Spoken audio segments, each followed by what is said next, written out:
تكونوا شهداء على الناس. وقال الله تبارك وتعالى في مقام آخر: يا أيها الذين آمنوا لا تغلوا في دينكم. صدق الله العظيم. سامعین محترم اور معزز ساتھیوں، شعبان کا مہینہ چل رہا ہے اور اس کی 10 تاریخ گزر گئی، یعنی رمضان کا مہینہ آنے میں صرف 20 دن باقی ہے. جس مہینے کا انتظار ہم پورے سال سے کرتے ہیں، اس مہینے کو آنے میں صرف 20 دن باقی ہے. خود جس مہینے کے آنے سے پہلے نبی اکرم صلی اللہ علیہ وسلم تیاری کرتے تھے، رجب کے مہینے سے ہی تیاری کرتے تھے، اور یہ بھی بتایا کہ شعبان کے مہینے میں اللہ کے نبی صلی اللہ علیہ وسلم کثرت سے روزہ رکھا کرتے تھے. یعنی اس مہینے میں کرنے کا جو معمول ہے اللہ کے نبی کا، وہ حدیث سے یہی پتہ چلتا ہے کہ اللہ کے نبی بہت کثرت سے روزہ رکھا کرتے تھے. لہٰذا ہمیں بھی چاہیے کہ اس مہینے میں کم سے کم 1 2 3 جتنا بھی اللہ توفیق دے دے، آدمی کو روزہ رکھ لینا چاہیے. اور اسی طریقے سے اس مہینے کے اندر قرآن کریم کی تلاوت، صدقہ و خیرات، رمضان کی تیاری کے لیے آدمی کو کرتے رہنا چاہیے، کیونکہ نیکی کرنے کے بعد دوسری نیکی کی توفیق انسان کو ملتی ہے. اور انسان کی طبیعت ایسی ہے کہ ایک دم سے کسی عبادت کی طرف نہیں چلی جاتی ہے، بلکہ آہستہ آہستہ اس کو عبادت پر لانا پڑتا ہے. ایک ہی دن میں اگر آپ کسی سے کہو کہ آپ تہجد گزار بھی بن جاؤ، آپ 20 رکعت تراویح بھی پڑھنے لگ جاؤ، آپ دن میں روزہ بھی رکھنے لگ جاؤ، صدقہ و خیرات بھی کرنے لگ جاؤ، کچھ وقت قرآن کی تلاوت کے لیے بھی نکال لو، اگر ایک ہی وقت میں اس کو یہ تمام کام کرنے کا اگر آپ حکم دیں گے تو آدمی سے یہ بہت مشکل ہے. لیکن ایک ماحول اگر پہلے سے چلتا ہوا آ رہا ہے عبادتوں کا، تو پھر یہ سب کام اس وقت میں کرنا آسان ہو جاتا ہے.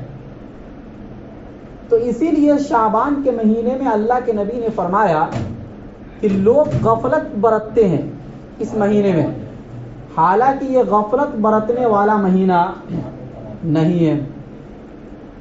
اور اسی وجہ سے اس مہینے کے اندر ایک رات ایسی رکھی گئی کہ تاکہ وہ رات جب آئے آدمی خوب عبادت کر کے اپنے آپ کو اس کام کے لیے تیار کر لے کہ آج سے 15 دن کے بعد رمضان کا مہینہ شروع ہونے والا ہے.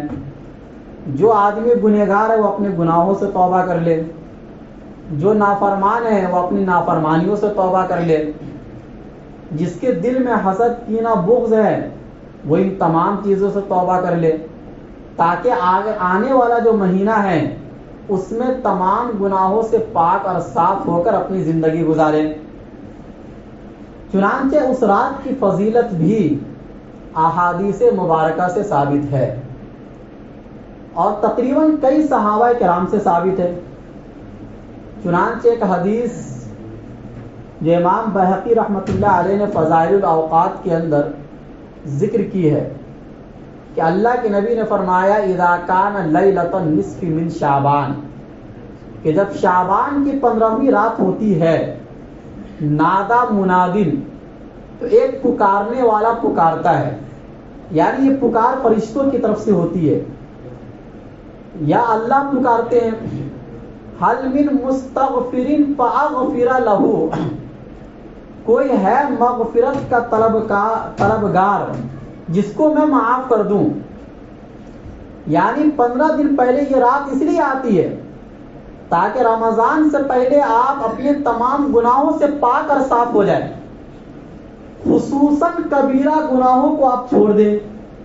صغیرہ گناہ تو انسان سے ہوتے رہتے ہیں، اور اس سے بچنا یہ تو بہت ہی تقوی کے بہت اعلیٰ معیار پر جو انسان ہوگا وہی صغیرہ سے بھی بچ پائے گا.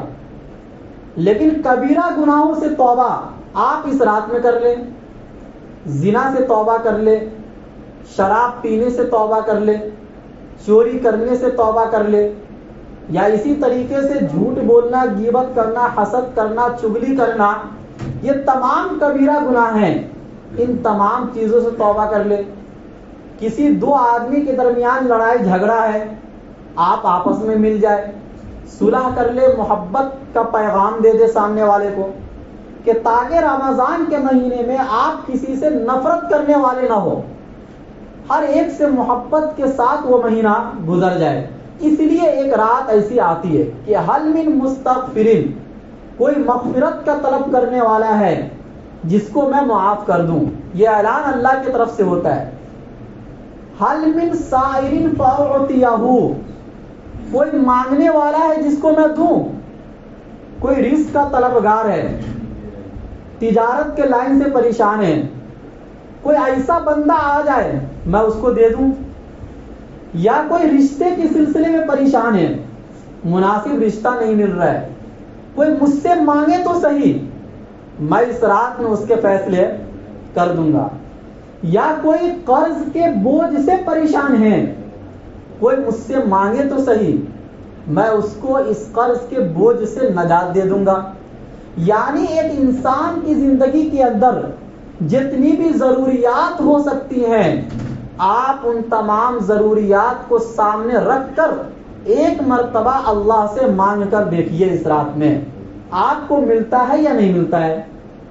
مسئلہ تو یہ ہے کہ ہم مانگتے ہی نہیں ہیں اور نہ مانگنا آتا ہے ہمیں۔ ایک انسان سے مانگنے کے لیے ہم طریقہ سیکھتے ہیں، لیکن اللہ سے مانگنے کے لیے ہم کوئی طریقہ بھی نہیں سیکھتے ہیں۔ تو اولاً مانگنے کی عادت بنائیے اللہ تعالیٰ سے، اور مانگنا کیسے چاہیے وہ بھی سیکھیے۔ اللہ فرماتے ہیں فلا، اللہ کے نبی فرماتے ہیں فلا يسأل اللہ عز وجل احد شیئا الا اعطا، کہ کوئی بندہ ایسا نہیں ہے جو اس رات میں کسی چیز کے بارے میں سوال کرے اب میں اس کو نہ دوں۔ یعنی ہر بندے کو اس کے سوال کردہ چیز کو میں پورا عطا کرتا ہوں، سوائے دو آدمی کے، الا زانیۃ بفرجہا، ایک وہ عورت جو بدکار ہے، اللہ اس کو چھوڑ دیتے اس کے حال پر جب تک کہ وہ اپنے گناہ سے توبہ نہ کر لے۔ ہاں اگر اس رات میں وہ اپنے اس گناہ سے بھی توبہ کر لے تو اس کی بھی یہ توبہ قبول ہو جائے گی۔ اور دوسرے مشرک آدمی، ایک دوسری حدیث ہے جو حضرت معاذ بن جبل رضی اللہ تعالیٰ عنہ سے مروی ہے، کہ اس حدیث کے اندر اللہ کے نبی صلی اللہ علیہ وسلم نے فرمایا یطلع اللہ علی خلقہ لیلۃ النصف من شعبان، کہ اللہ تعالیٰ اپنے مخلوق کی طرف متوجہ ہوتے ہیں شعبان کی 15ویں رات میں، فیغفر لجمیع خلقہ، اللہ اپنے تمام مخلوق کی مغفرت فرماتے ہیں، الا لمشرک او مشاحن، مگر مشرک آدمی اور جس کے دل میں حسد، کینہ اور بغض ہو، ایسے آدمی کی مغفرت نہیں ہوتی ہے۔ یہ دوسری حدیث ہے۔ ایک تیسری حدیث ہے جو حضرت عبداللہ ابن عمرو رضی اللہ تعالیٰ عنہ سے مروی ہے مسند احمد کے اندر۔ اس حدیث کے بھی تقریباً الفاظ یہی ہے، لیکن اس میں ایک چیز کا اضافہ ہے کہ وہ قاتل نفس، قاتل آدمی جو کسی کا قتل کر دیتا ہو چھوٹی چھوٹی باتوں پر، ایسے آدمی کی بھی مغفرت اس رات میں نہیں ہوتی ہے۔ اس کے لیے یہی ہے کہ وہ اپنے قتل سے توبہ کر لے تو اس کی یہ توبہ تو قبول ہوگی، باقی کوئی اور چیز اس کی قبول نہیں ہوگی جب تک کہ اس کام سے وہ توبہ نہ کرے۔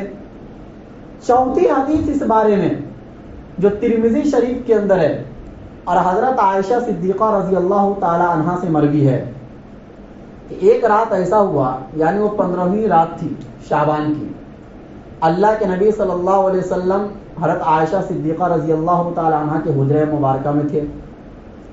آدھی رات ہوتی ہے، اللہ کے نبی جنت البقیع چلے جاتے ہیں، لیکن جانے کا طریقہ یہ تھا کہ نہ کسی کو اللہ کے نبی نے بتایا، نہ پہلے سے اعلان کیا کہ آج اس رات میں ایسا ہونے والا ہے، اور نہ جانے کے وقت حضرت عائشہ کو بیدار کیے اللہ کے نبی صلی اللہ علیہ وسلم کہ میں کچھ وقت کے لیے قبرستان جا رہا ہوں۔ اکیلے گئے، چپکے سے گئے۔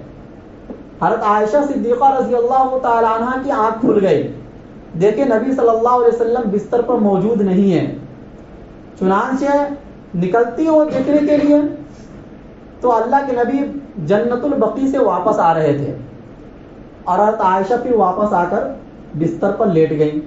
اللہ کے نبی محسوس کر لیے کہ شاید ان کے دل میں یہ وسوسہ آ رہا ہو کہ میں ان کے باری کے دن میں کسی دوسری زوجہ کے پاس چلا گیا، جو عام طور سے دلوں میں آتا ہے عورتوں کے دلوں میں جب کسی کی 2 یا 3 یا 4 شادی ہو۔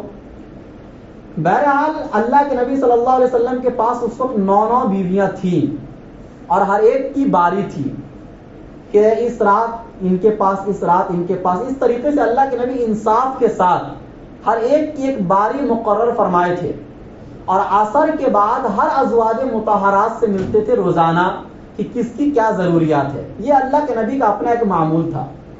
تو اللہ کے نبی صلی اللہ علیہ وسلم نے کہا کہ یا عائشہ، کیا تمہیں ایسا لگتا ہے ان یحیف اللہ علیک ورسولہ، اللہ اور اس کا رسول تمہارے پر ظلم کرے گا؟ یعنی ایسا نہیں ہو سکتا ہے کہ آپ کے باری کے دن میں کسی دوسرے کے پاس چلا جاؤں۔ تو حضرت عائشہ نے کہا انی ظننت انک اتیت بعض نسائک، حقیقت میں میرے دل میں یہی خیال آیا تھا کہ آپ کسی دوسری زوجہ کے پاس چلے گئے ہوں گے۔ اللہ کے نبی صلی اللہ علیہ وسلم نے فرمایا کہ معاملہ ایسا نہیں ہے، بلکہ حقیقت بات یہ ہے کہ شعبان کی 15ویں رات میں اللہ تعالیٰ آسمان دنیا کی طرف آتے ہیں، فَيَغْفِرُ لِأَكْثَرَ مِنْ عَدَدِ شَعْرِ غَنَمِ كَلْبٍ، اور اللہ تعالیٰ قبیلہ بنو کلب کی بکریوں کے بالوں کے تعداد سے زیادہ لوگوں کی مغفرت فرماتے ہیں۔ یعنی ایک قبیلہ تھا عرب کے اندر جس کو قبیلہ بنو کلب کہا جاتا تھا، وہ لوگ بکریاں بہت کثرت سے پالتے تھے۔ اب ان بکریاں کثرت سے اور ان بکریوں کے جسم پر بال کتنے زیادہ ہوں گے، ان کی تعداد سے زیادہ بھی لوگوں کی مغفرت اس رات میں اللہ تعالیٰ فرماتے ہیں۔ اس لیے میں جنت البقیع گیا تھا مغفرت کی دعا کرنے کے لیے، یعنی جس کو ایصال ثواب کہا جاتا ہے مردوں کے لیے۔ یہ 4 حدیثیں ہو گئی اس بارے میں۔ اسی طرح حضرت ابو بکر صدیق رضی اللہ عنہ یا حضرت ابو ہریرہ اور حضرت عوف ابن مالک رضی اللہ تعالیٰ عنہ سے حدیث مروی ہے مسند بزار میں، اور اسی طریقے سے حضرت ابو ثعلبہ رضی اللہ تعالیٰ عنہ سے، اور اسی طریقے سے حضرت ابو موسیٰ اشعری رضی اللہ تعالیٰ عنہ سے، یعنی تقریباً 9 صحابہ کرام سے اس رات کی فضیلت کے بارے میں حدیثیں مروی ہیں الگ الگ حدیثوں کی کتابوں میں، اور محدثین نے ان حدیثوں کو قبول فرمایا ہے۔ چنانچہ اس بارے میں چونکہ امت کے اندر افراط اور تفریط پایا جاتا ہے، اور یہ امت محمدیہ افراط اور تفریط سے پاک ہے، چونکہ اللہ تعالی نے قرآن کریم میں یہ فرمایا کہ تم معتدل امت ہو، یعنی ایسی امت ہو کہ جس میں نہ بہت زیادہ اتار ہے نہ بہت زیادہ چڑھاؤ ہے، برابر ہے۔ ہر حکم میں اگر آپ غور کریں گے تو وہ حکم نہ حد سے زیادہ تجاوز کرنے والا ہے اور نہ حد سے زیادہ نیچے گرانے والا ہے۔ اسلام کے اندر چونکہ اعتدال ہے، فرمایا وَكَذَلِكَ جَعَلْنَاكُمْ أُمَّةً وَسَطًا لِتَكُونُوا، کہ میں نے تم کو درمیانی امت بنایا ہے، لِتَكُونُوا شُهَدَاءَ عَلَى النَّاسِ، تاکہ آپ لوگوں کے حق میں قیامت کے دن گواہی دے۔ یعنی یہ امت دوسرے نبیوں کے حق میں گواہی دے گی۔ اس امت کا یہ مقام و مرتبہ ہے۔ کیوں؟ اس لیے کہ اس امت کو اللہ تعالیٰ نے معتدل امت قرار دیا ہے۔ تو کسی بھی حکم کے بارے میں حد سے زیادہ تجاوز بھی اللہ کو پسند نہیں ہے، اور حد سے زیادہ نیچے گر جانا بھی اللہ کو پسند نہیں ہے، بلکہ شریعت کے اندر جو چیز جس درجے میں جس طریقے سے ثابت ہے اسی طریقے سے کرنے کا نام عبادت ہے۔ عبادت کے اندر اتار چڑھاؤ نہیں ہے۔ لہذا میں نے حدیث اس لیے پڑھی کہ چونکہ چند حدیثوں میں نبی صلی اللہ علیہ وسلم سے اس رات کی فضیلت ثابت ہے، تو اگر کوئی شخص انکار ہی کر دے بالکل کہ بھائی شعبان کی 15ویں رات کی کوئی فضیلت ہی نہیں ہے، جیسے کہ بہت سے لوگ انکار ہی کر دیتے ہیں، تو یہ طریقہ بھی غلط ہے اور اس کو حدیث سے واقفیت نہیں ہے۔ اور اگر کوئی وہ طریقہ جو حدیث میں ثابت ہے اس کے علاوہ بہت سے طریقے اپنا لے تو یہ بھی حدیث سے ثابت نہیں ہے. چنانچہ بڑے بڑے علماء نے اور سلف صالحین نے اس امت کی فضیلت کو تسلیم کیا ہے. چنانچہ اپنے وقت کے بہت بڑے علامہ ابن تیمیہ رحمۃ اللہ علیہ، جن کو سعودی عرب کے لوگ سب سے زیادہ فالو کرتے ہیں، انہوں نے اپنی کتاب کے اندر یہ نقل کیا ہے کہ اس رات کی فضیلت صحابہ سے، تابعین سے، تبع تابعین سے ثابت ہے اور اللہ کے نبی صلی اللہ علیہ وسلم کی حدیثوں سے ثابت ہے. اسی طریقے سے چاہے امام شافعی ہو، امام مالک ہو، امام احمد بن حنبل ہو یا امام اعظم ابو حنیفہ ہو، ہر ایک کے مسلک کی کتابوں کے اندر اس رات کی فضیلت منقول ہے. اور خود ان لوگوں کے علماء سے جو اس رات کی فضیلت کا انکار کرتے ہیں، ان لوگوں کے بڑے بڑے عالموں سے اس رات کی فضیلت ثابت ہے. چنانچہ ترمذی شریف کی شرح تحفۃ الاحوذی کے لکھنے والے علامہ عبد الرحمن مبارک پوری رحمۃ اللہ علیہ بہت بڑے عالم ہیں اہل حدیث کے. انہوں نے چند حدیثوں کو نقل کرنے کے بعد، جو حدیثیں میں نے ابھی آپ کے سامنے پڑھی، انہوں نے نقل کرنے کے بعد فرمایا مجموعها يدل على ان لها اصلا، کہ یہ تمام حدیثوں کا مجموعہ اس بات پر دلالت کرتا ہے کہ اس رات کی کوئی نہ کوئی فضیلت ہے. اور آگے چل کر انہوں نے فرمایا کہ یہ تمام حدیثیں حجت ہے ان لوگوں کے خلاف جو یہ کہتے ہیں کہ اس رات کی کوئی فضیلت ثابت نہیں ہے. اور ایک علامہ ناصر الدین البانی رحمہ اللہ نے فرمایا ایک جگہ پر کہ دیکھو، اگر چند حدیثیں ہوں کسی بھی مسئلے کے اندر اور ہر حدیث ضعیف ہو، بشرطے کہ بہت زیادہ ضعیف نہ ہو اور موضوع اور من گھڑت نہ ہو، تو وہ تمام ضعیف حدیثوں کو ملایا جائے گا. اور ملانے کے بعد جس طریقے سے چند کمزور چیز جب ملتی ہے تو طاقتور بن جاتی ہے. تمام محدثین نے اس اصول کو مانا ہے کہ چند حدیثوں کے مل جانے سے تقویت ثابت ہو جاتی ہے اور اس عمل کی فضیلت ثابت ہو جاتی ہے. تو یہی بات تمام محدثین نے فرمایا، اور اسی وجہ سے اپنی اپنی کتابوں کے اندر ان محدثین نے اس روایت کو نقل کیا، اور نقل کرنے کے بعد کوئی جرح نہیں کی ان لوگوں نے، یا ایسا نہیں فرمایا کہ اس رات کی کوئی فضیلت ثابت نہیں ہے. بہرحال فضیلت ثابت ہے اور ہمیں ماننا چاہیے اس رات کی فضیلت. لیکن ثابت اتنا ہی ہے کہ اللہ تعالیٰ اس رات میں مغفرت فرماتے ہیں. اب اللہ کے نبی نے کسی حدیث میں نہ کسی نماز کا طریقہ بتایا، اس رات میں کوئی مخصوص نماز ہے یا کوئی مخصوص عبادت ہے یا اس رات میں کوئی مخصوص طریقے سے کوئی نوافل پڑھنا ہے. یہ وہ تمام چیزیں ہیں جو حدیث سے ثابت نہیں ہے. لیکن اگر کوئی اپنے طریقے سے فرض سمجھے بغیر مستحب کے درجے میں رکھتے ہوئے اگر کوئی کرتا ہے اجتماع بنائے بغیر، یعنی ایک ہوتا ہے جمع ہو کر کرنا، اکٹھا ہو کر کرنا، ان تمام چیزوں کو علماء نے مکروہ لکھا. آپ اپنے اپنے طریقے سے جس طرح آپ کو مناسب لگے اگر آپ عبادت کرنا چاہے تو کر سکتے ہیں، اس میں کوئی حرج نہیں ہے. لیکن اکٹھا ہو کر کرنا، گروپ بنا کر کرنا، ان تمام چیزوں کی فضیلت حدیث سے ثابت نہیں ہے. جیسا کہ میں نے ترمذی شریف کی حدیث کا حوالہ دیا کہ دیکھو اس رات میں بہت سے لوگ قبرستان بھی جاتے ہیں. یہ حدیث میں نے پڑھی اور اس بارے میں صرف یہی ایک حدیث ہے، اور یہ حدیث اس بارے میں تنہا ہے اور اس میں تھوڑا ذوق بھی ہے.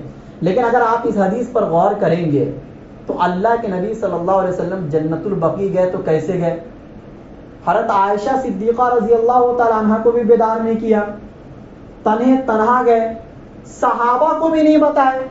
اور اگر حضرت عائشہ بیدار نہ ہوئی ہوتی تو شاید حضرت عائشہ صدیقہ رضی اللہ تعالی عنہ کو اللہ کے نبی کا جانا معلوم بھی نہیں پڑتا.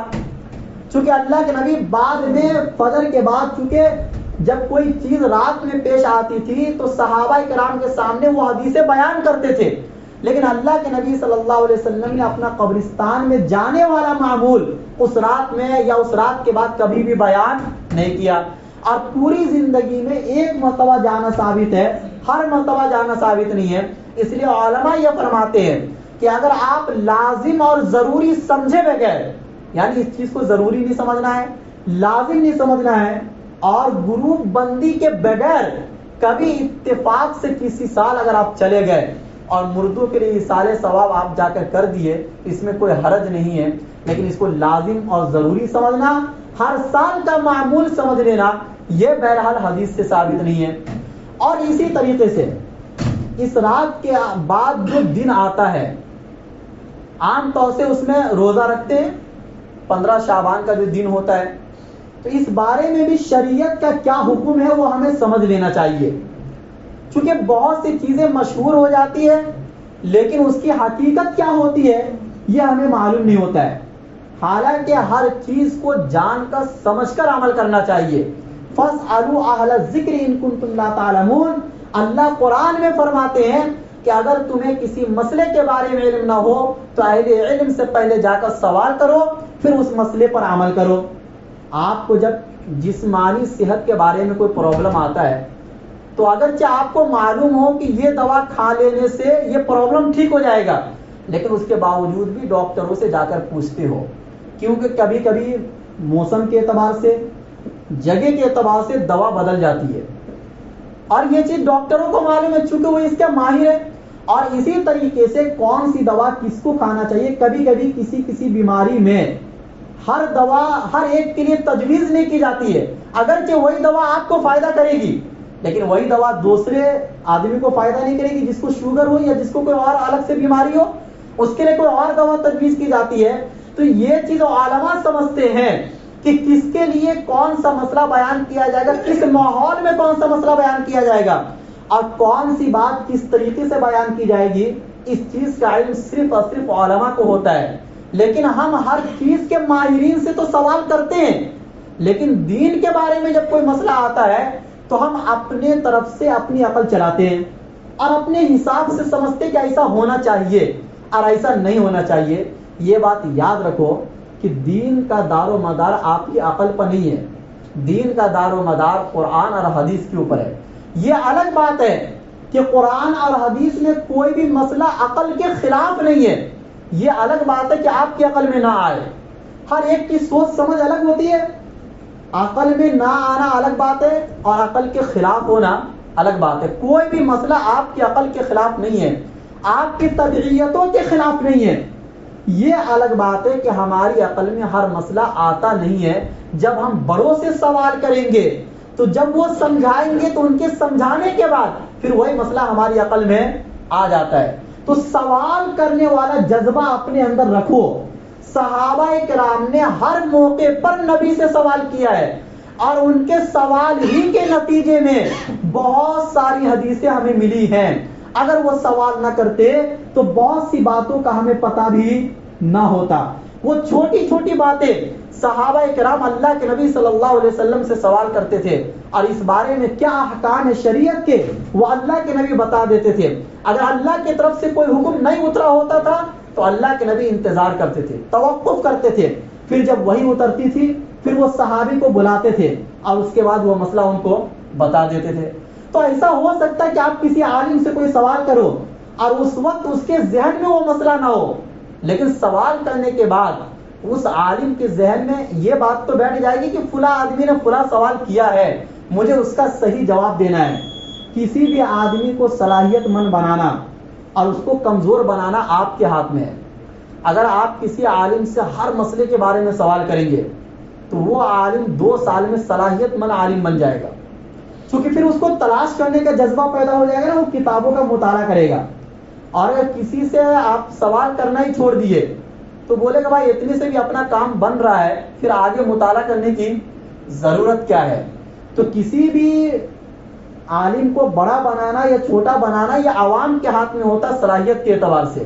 تو سوال کرنا چاہیے۔ بہرحال روزے کے بارے میں یہ بتا رہا تھا کہ دیکھو اس بارے میں صرف ایک حدیث ہے ذخیرہ احادیث کے اندر، ابن ماجہ میں ایک حدیث آتی ہے کہ فقوموا لیلھا وصوموا نہارھا، کہ رات میں تم عبادت کرو اور دن میں روزہ رکھو۔